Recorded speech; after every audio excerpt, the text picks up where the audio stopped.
From the Cronkite studios in downtown Phoenix, this is Cronkite News. Good evening and welcome to this special edition of Cronkite News on Arizona PBS. I'm Sammy Giebers. Tonight we take a look back at the top sports stories, from issues with horses at Turf Paradise to a women's golf tournament held at the Masters for the first time. The Arizona Hotshots and the league in which they play may not be operating for much longer. As Cronkite News reporter Blaine McCormick explains, the league was running into trouble before, but is now in danger of folding. That's right, Haley. Reports from Action Network's Darren Ravel said that the Alliance of American Football is suspending football operations effective today. The Spring Football League hoped to make an arrangement with the NFL Players Association with the goal of becoming a de facto developmental league for the NFL. But news broke last week that a potential partnership might not happen. And as a result, the league's chairman, Tom Dundon, might shut the league down. Cronkite News spoke to Arizona Hotshots coach Rick Neuheisel after those initial reports surfaced. I know this. There's plenty of good players. There's plenty of good coaches, and we're having a blast. And so I got my fingers crossed that this opportunity will be available to players in the future. But that future may never come for the Hotshots and the 7 other teams that make up the Alliance of American Football. Dundon, who also owns the National Hockey League's Carolina Hurricanes, pledged $250 million in February to the AAF to jumpstart the league, but threatened to fold it because he wanted the league to immediately have a minor league relationship with the NFL. AAF co-founder and Pro Football Hall of Famer Bill Polian expressed disappointment through a statement shared by Ravel on Twitter, saying, quote, "When Mr. Dundon took over, it was the belief of my co-founder, Charlie Ebersol, and myself that we would finish the season, pay our creditors, and make the necessary adjustments to move forward in a manner that made economic sense for all." Scottsdale's Sneaky Big Studios produces game broadcast and studio shows for the league. They declined comment, as did representatives for the Hotshots. The team was scheduled to play 2 more games before the end of the regular season. The ASU women's basketball team had made it to the Sweet 16 of the women's NCAA tournament this year. Reporter Eliav Gabai was in Portland to cover the game and the journey the Sun Devils had in the tournament. Really proud of our senior class this year for stepping up and leading our team. 4 unique players with 4 paths to their senior season in Tempe. Kiana Ibis and Sharnae Johnson-Chapman came off the pine before becoming consistent starters, while transfers Sophia Alenga and Courtney Ekmark seamlessly found their roles in Charlie Turner-Thorne's system in 2 years at Arizona State. I'm just so proud of this team. I'm so grateful for these seniors to have had the opportunity to coach them, and the legacy that they're going to leave with just who they are as people, you know, and how hard they work and everything that they do. While their on-court careers at ASU ended in the Sweet 16, this senior class's legacy goes beyond the hardwood. Who we are as athletes and who we are as people on and off the court, and also just continuing Charlie's culture and ASU culture. They live to the standards of our program on and off the court, and we have very high standards. We have very high standards that they are getting A's and B's, and they're great citizens, and they're doing their community service, and they're just doing work, and making great decisions with their life. Ibis and Johnson-Chapman, who each earned Pac-12 All-Academic Honorable Mentions the last 3 seasons, will graduate in May. Alenga, majoring in sports journalism, and Ekmark, working towards a law degree, have 1 more year of studies. The example they've set has inspired the next group of seniors. I loved playing with them, and they did a lot for our team, and they're just paving the way for the future. They have done an amazing job, showing our younger players what it means to be a Sun Devil. In Tempe, Eliav Gabai. Focus. Cronkite News. It's a sad end to the season, but the ASU team did great this year. For Cronkite Sports, I'm Blaine McCormick. Arizona State's women's basketball team is in Portland right now, where they're a short time away from their Sweet 16 matchup in the NCAA tournament against Mississippi State. Cronkite News reporter Eliav Gabai is live outside the Moda Center in Oregon with the details. Eliav? Thanks, Austin. After a wild round of 32 in Miami, we're here in Portland for the Sweet 16 as ASU was set to take on #1 Mississippi State. And while the Sun Devils squad saw a similar Bulldog roster last year, this year's team is a bit different. I was so excited when it rimmed out. Oh my gosh. I think everybody's heart stopped. It seemed like the slowest second that ever happened. Survive and advance. As cliche as it sounds, that's exactly what ASU women's basketball did as they upset the Hurricanes in Miami to advance to the Sweet 16 for the first time in 4 years. We were very close in all my other years that I've been here, and it feels just amazing to finally actually, make it to the Sweet 16. This is something that we've been working for all year, starting in the summer and preseason, and at the same time, we're not done yet. We're not, just happy, and then this is the end of our season. We're still playing and still hungry. Reaching the Elite Eight will be a tall task as the Devils are set to face #1 seeded Mississippi State, led by first-team All-SEC bigs Tierra McCowan and Anriel Howard. One of the toughest, most aggressive teams in the country. They're going to press us and pressure us for 40 minutes. The same championship defense we've been playing, but a little more championship offense. we need to find a little more offense, I think, overall. Just score a little better, shoot a little bit better. We'll be right there. Part of Arizona State's motivation is winning for head coach Charlie Turner-Thorne, who's yet to make a Final Four, but has been in the Big Dance 14 times in her 22 years at ASU. That's what makes it special when you're playing for something other than yourself. And I know that our whole team wants it for her too because she works so hard, and she's an amazing coach. So I think we're all just going to give it everything, and we're going to take it one game at a time. It's wide open this year, and could we get there? We absolutely could. So in that sense, we believe. We believe in ourselves. We believe in what we can do. Just got to do it. Before ASU took the floor yesterday at the Mona Center for team practice, I caught up with Charlie Turner-Thorne, and she told me that they're ready for this high level of competition because, well, they face top 10 talent all season long, and even though some may not have expected them to be this far in the NCAA tournament, they're excited to be here, but they're definitely not surprised. In Portland, Eliav Gabay, back to you in the studio. Arizona State men's basketball is still alive in the NCAA tournament. The Sun Devils knocked out St. John's in the first 4 in Dayton, Ohio, and now they're in Tulsa, Oklahoma, getting ready for a Friday matchup with Buffalo. And Tulsa's where we find our own Chancellor Johnson, who joins us live with a story about a special guest at yesterday's game. Chance? Yeah, guys, out here in Tulsa, where ASU actually just finished up wrapping up practice probably about an hour ago as they prepare to take on Bobby Hurley's old school, the Buffalo Bulls. Now, you can add that to the long list of connections he has in college basketball, but perhaps not as strong as a connection as he has with his brother Dan Hurley, who he won his first NCAA tournament game in front of less than 24 hours ago. Just looking over to him, I got a little strength. I usually only have my wife behind the bench to look at for strength in some tough moments, but it was nice to have more reinforcements. But it's such a, unbelievable feeling of pride, advancing, winning a game, getting a chance now to play in Tulsa, on Friday. So just tremendous joy, and obviously, seeing that Bob out there was pretty cool. Coaching blood runs strong in the Hurley family. Bobby, the head coach at ASU, Dan, the head coach at UConn, and both the sons of legendary high school coach Bob Hurley Sr. Dan doesn't get to see his brother often because of their respective coaching duties thousands of miles apart. But when they do, it's always a special moment. We're so close and we talk so much. Just getting a chance to spend time with him this afternoon a little bit, it just means everything. Even the players appreciated the cameo appearance from Bobby's brother, including Zalon Cheatham, who embraced Dan after the game. Honestly, I thought it was Bobby, to be honest. He's an unbelievable guy, and anybody that's family of my coach is family to me. So I just wanted to do a good job in embracing him and pretty much letting him know that we appreciate the support flying out here. He didn't have to do that.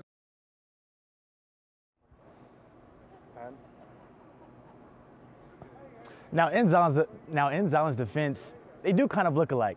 I spoke to Dan Hurley yesterday, who told me he has to get back on the recruiting trail, but as long as ASU continues to win, he'll be here. In Tulsa, Chancellor Johnson, Cronkite News. It's a mystery to owners, trainers, and jockeys alike Racehorses at Turf Paradise are dying at an alarming rate. Our own Matt Lively set out to see what the track is doing to curb injuries and deaths. Yeah, Austin, they know why they're dying, generally from broken bones and fractured ligaments. But at Turf Paradise, they're averaging more than twice the number of deaths of most Arizona tracks. So he's checking the suspensory ligaments right now. He's flexed the knee, flexing the ankle. Every day before the sun rises, veterinarians Verlin Jones and Jeff Aldridge have their work cut out for them, medically examining horses. How are you, doctor? I'm good. How are you this morning? These horses race at 40 miles per hour, and while they're trained and conditioned, wear and tear still takes a toll. In fact, according to the Arizona Department of Gaming, 50 horses died at Arizona racetracks during the 2017-2018 racing season. 27 of them right here at Turf Paradise. Any death, one horse suffering a fatality is one too many for us. At the same time, we're very much aware that danger is part of this sport. But Turf Paradise is more dangerous than most. The national average of horse deaths is 1.6 per 1,000 starts. Last year, Turf Paradise averaged 3.4 per 1,000 starts. With deaths on the rise, Jones and his staff now examine every horse before they race that day. A new protocol implemented this year to look for possible injuries. He'll look at a lot of the high motion joints. Also, he'll look at joints that have a high frequency of breakdown. Supervision of Turf Paradise falls to the Arizona Department of Gaming, which declined our repeated request for an on-camera interview, but in a written statement, the agency pointed out, February 2019 has been the safest month for catastrophic injuries since the Equine Safety Project began 2 years ago.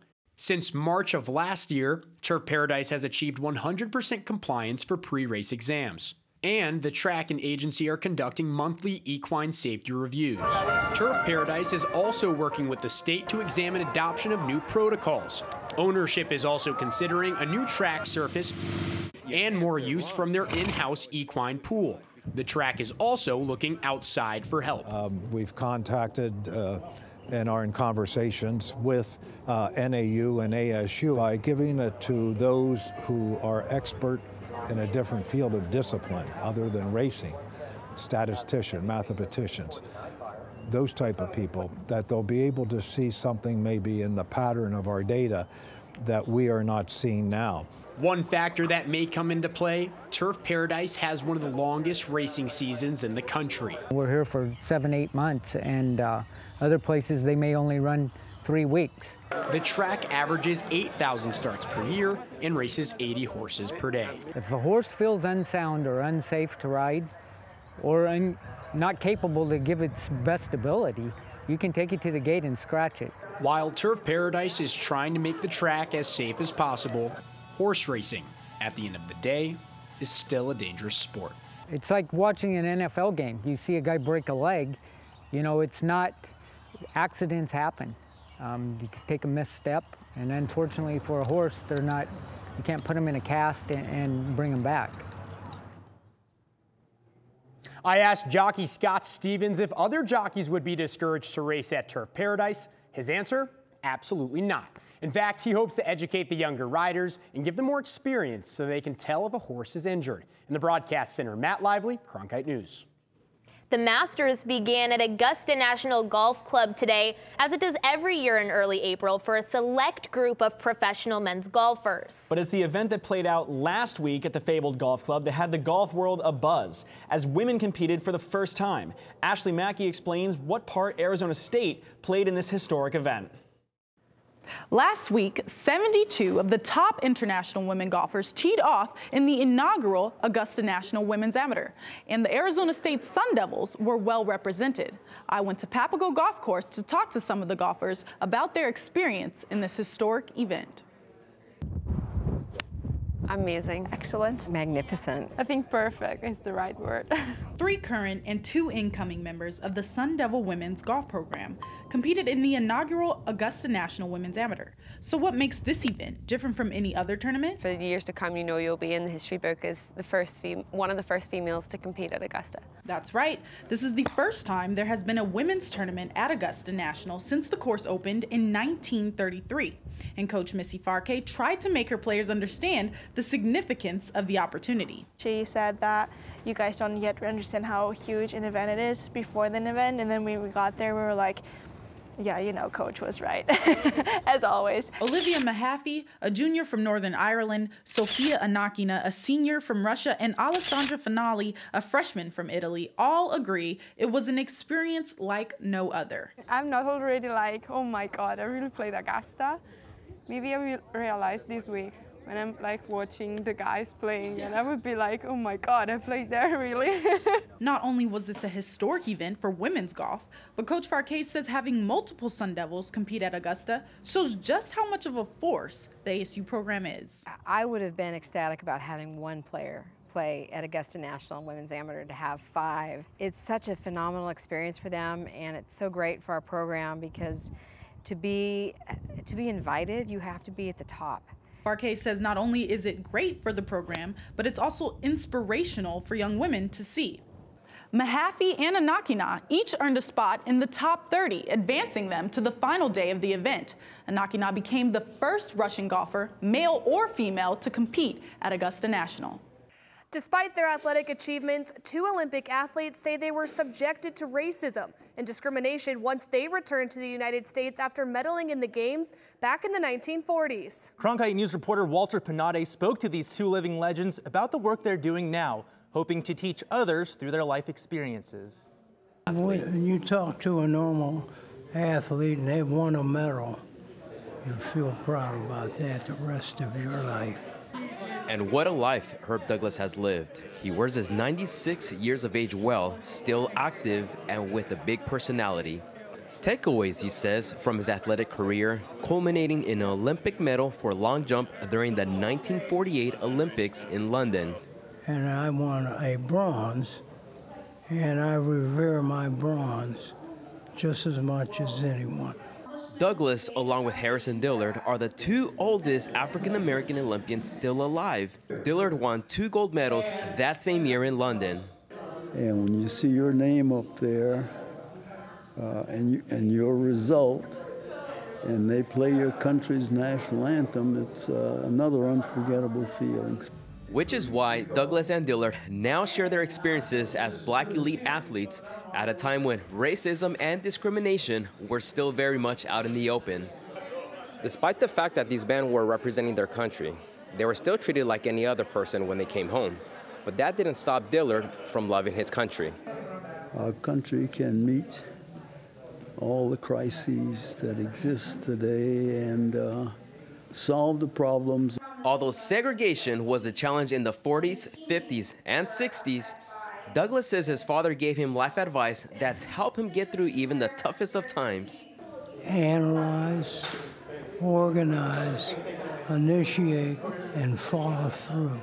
Both Douglas and Dillard say their hope with sharing what they went through is to show the younger generations the importance of persevering, no matter the challenges they may face. If you have an idea of what you want to do, where you want to go, and you've prepared for it, and it comes true, then you're blessed. In Phoenix, Walter Benate reporting for Cronkite News. A law was passed in Arizona last year to encourage physical activity among students. Grace Fuerte caught up with Stanfield Elementary Principal Chris Lineberry and David Crockett Elementary's Josh Ribos to discuss the effects this law has had on their schools. When the school year began, it came with a new requirement at Stanfield Elementary in Maricopa, along with elementary schools across the state: 2 periods of recess. What I have found is kids love it. You know, they enjoy being able to move.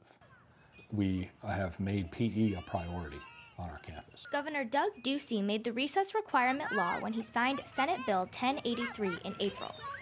David Crockett Elementary physical education teacher Josh Ribos, who was named Arizona Teacher of the Year by the Arizona Educational Foundation in 2017, said he helped educate senators on the correlation between movement and learning. Continued learning happens on the playground. So brain cells are built when kids move and oxygen gets to the brain. When kids feel like they're in a comfort learning environment, that their academic improves as well. Resistance to this law comes from a place of fear for many. But Stanfield and David Crockett Elementary are clear examples that when it comes to students, physical well-being leads to success. There are many districts and administrators and leaders who come from a position of being fearful. They want to improve test scores and they're afraid if they don't that they'll lose their jobs. I think academic performance is important, but I think what's more important is that we address the needs of kids, which is why I think it's so important that we allow kids the opportunity to move throughout the day. Last year, Arizona scored below the national average for overall sports participation and physical activity on the U.S. report card for physical activity for children and youth put out by the National Physical Activity Plan Alliance. In Phoenix, Grace Fuerte, Cronkite News. Arizona will continue to try to raise youth physical activity across the state by encouraging schools to keep their students moving. Finding affordable and quality child care can be hard for low-income families, especially when the government program that was supposed to help them is outdated. Reporter Nicole Hernandez went to a daycare facility that hopes new funding from the state will improve the system. You see the butterfly? Running a daycare takes a lot of coordination. They've had lunch and a nap and a snack, and they've painted and they've gotten dirty, and we wash their face, and they go home and they have an amazing evening. It's also not cheap. And then phone, there you go. Childcare rates have almost doubled. As part of the child care subsidy programs, the state gives money to daycares to cover part of a child's tuition. The problem? The state isn't giving enough money, so families have to make up the difference out of their own pockets. It's hard. As soon as they walk in, we know we're going to have the talk. A talk about fees that some families can't afford. Currently, the state provides funding for daycares based on how much it cost to run them in 2000, 19 years ago. Governor Doug Ducey announced earlier this year a plan to invest $56 million into the subsidy program. Not a dime of any of that will help this business. Like, I am not getting a new car over this. But those families will be able to keep their car. Ducey's plan is to put half of the money towards helping families already in the system and the other half towards new children. We're going to move from the back of the pack to right in the middle, and then we're also going to let about 5,000 other children have these subsidies. Come on! But ultimately, the program is about providing a safe place for children to learn and grow, even away from home. If it's going to be free, if it's going to be support, help, make it meaningful. You land on the soft dirt. In Phoenix, Nicole Hernandez, Cronkite News. Have you ever wondered what it would be like to race in a NASCAR stock car? Well, Cronkite News reporter Michaela Perkins headed out to ISM Raceway to give fans an inside look. Intense. Wow. Everyone's excited. As soon as you drive through the tunnel and come into the infield of a NASCAR track, it's just a whole different world. When NASCAR fans flock to ISM Raceway in March for the Ticket Guardian 500, they will be watching their favorite drivers race around the track from the stands. But the work starts now for the track as they prepare for up to 42,000 attendees on a given race day. Well, it's a lot of setup, a lot of preparation to get the cars ready, get them out on the track. They get here real early in the morning, 7 a.m. And then as we get closer, we get our gear on and get ready to get in the car and go. It's one thing to talk about being a NASCAR driver, but what is it actually like in a car going over 150 miles an hour? Well, I'm about to find out. Let's do this thing. It is intense, especially on a track like this, because this is a 1 mile oval. So we catch cars, student cars, really fast, and we've got to get around them. So the closing rate of speed here is probably faster than most tracks we run. So you really got to be alert. It's a challenging track compared to other tracks. You have to lift, you have to brake. There's a lot more skill involved in getting around this track fast. While the fans' perspective of the Ticket Guardian 500 may be a little different, the recently renovated ISM Raceway gives both drivers and fans a unique NASCAR experience. In Avondale, Michaela Perkins, Cronkite News. The Ticket Guardian 500 race weekend runs from Friday, March 8th to Sunday, March 10th. Cars aren't the only thing going fast at ISM Raceway. Reporter Ashley Mackey was in Avondale getting more on the man who calls himself the Speed Painter. In NASCAR, car speeds can exceed 200 miles per hour. Here at ISM Raceway, an entire painting can be completed in 40 minutes. He calls himself the Speed Painter. Bill Patterson has been painting since he was 4 years old, but today he paints the winning cars at the track, and he does it fast. I love painting in front of people. I love being here in this environment with the top quality racers and sponsors and the commitment, the engineers. I love being part of it. Once the race finishes, Patterson has about 40 minutes to create an entire masterpiece of the winning driver's car.